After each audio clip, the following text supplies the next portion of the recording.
waxaan ahay agaasimaha guud ee hay'adda daryeelka dhagoolayasha Puntland waxaan ahay qof dhigaha naafaka laftirkiisa oo aan wax maqlin iskuulka hadda waxa uu shaqeynayaa muddo 3 sanadooda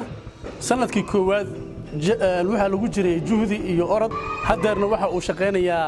muddo 2 sanadooda labadaas sanad shaqo fiican baan u qabanay aad iyo aad baan ugu faraxsanahay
عبد الفتاح إسماعيل محمد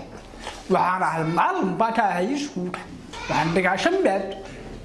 وحكم بيدا ساينس شوال حساب علم قبل شاطر انجلش وعاقب هذا يقول المدر تاعنا عرضايا سالوا حب براوي فضطه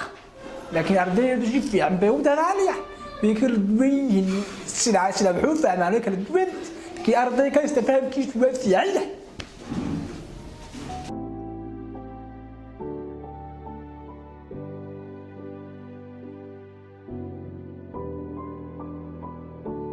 waxaan ku boorinayaa waalidiinta aabahayaasha dhalay ilmaha dhigaha aan qabin oo naafada dhigaha ka ah oo guryaha lagu hayo in ay keenaan iskoolka dhagoolayasha sababta oo ah ilmaha dhigaha qaba waxay la xuquuq yihiin ilmaha aan dhigaha lahayn markii iskoolka la keenno wax badan bay fahmayaan oo ay qorayaan hadhowna waxa way galaas bay u gudbiyaan mustaqbalna way hiigsanayaan hadii rabbi waxa jira waalidiin badan oo marka ay ilmaha ama hooyadu ay dhasho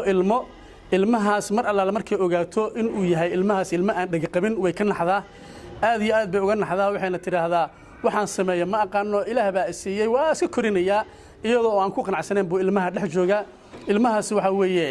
kadibna waxa uu ku dhex koraa ilma dhiga qaba wuxuu noqonayaa ilmo cuqdadaysan oo aan wax la barin waalidkuna lama sheekaystaan mana farax geliyaan marka waxa la rabaa in ilmahaasi aan